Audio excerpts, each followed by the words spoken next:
Hola querido amigo, ¿cómo está? En este momento quiero compartir contigo 5 curiosidades importantes de la Biblia que tú no puedes dejar de conocer.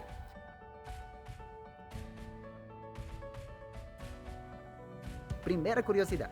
La Biblia no fue escrita para satisfacer nuestras curiosidades y sí para mostrarnos el camino de la salvación. Es claro que la Biblia tiene varios asuntos, habla de varias cosas, así como hoy en día nosotros buscamos en el Google, buscamos muchos asuntos, buscamos varias cosas, por ejemplo, sobre curiosidades sobre cómo cuidar de los cachorros, de gatos, como videos, películas, novelas y muchas otras cosas más.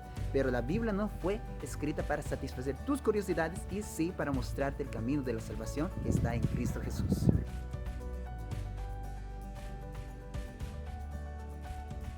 Segunda curiosidad de la Biblia. La Biblia es un conjunto de libros que tienen un tema en común. Claro que la Biblia fue escrita por diferentes autores, desde el Antiguo al Nuevo Testamento, desde el Génesis hasta el Apocalipsis. En más o menos 1500 años de historia, la Biblia fue escrita por varias personas y esos autores, por más que sean de diferentes lugares, ellos contribuirán con un tema en común que es Jesús. Ellos todos hablan de Jesús, Jesucristo, que es el camino, la verdad y la vida.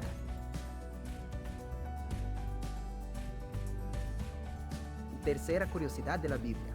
La Biblia no fue escrita ya dividida en versículos y capítulos. La división de versículos y capítulos, que es muy conocida, es muy usada por todos nosotros, por ti, por mí, es una división que ocurrió en la Edad Media con dos personas, Roberto Estienne y también Stephen Langton. Esas dos personas dividieron la Biblia para estudiarla mejor. Solo que hoy en día muchas personas con esa división a veces usan un versículo, otro versículo y solo unas partes y colocan su pensamiento y no entienden lo restante. Entonces hacen que un versículo se torne un pretexto, un pequeño texto se torna un pretexto, como dicen por ahí.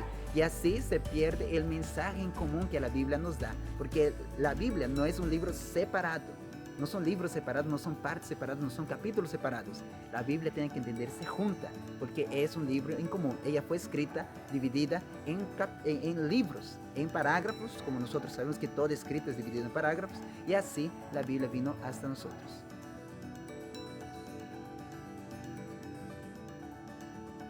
Cuarta curiosidad de la Biblia. La Biblia tiene suficientes pruebas para ser confiable. En muchos estudios arqueológicos, históricos y de otros ramos de la ciencia, ayudan a entender mejor la Biblia y ayudan a dar validez a aquello que nosotros como cristianos creemos y aceptamos por la fe. Es claro que no necesitamos de aquellas pruebas para que nuestra fe sea validada. Por lo contrario, nuestra fe es suficiente. Pero tener aquellas pruebas nos ayuda a tener más confiabilidad en la Biblia, en la palabra de Dios, porque hoy en día hay muchas personas que critican la Biblia, sus hechos, sus historias y piensan que todo es una imaginación. Por lo contrario, según las ciencias, nosotros entendemos que la Biblia es confiable.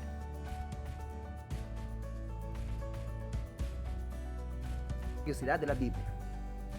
La Biblia tiene como objetivo principal contarnos acerca de la historia de la redención y también del gran conflicto cósmico.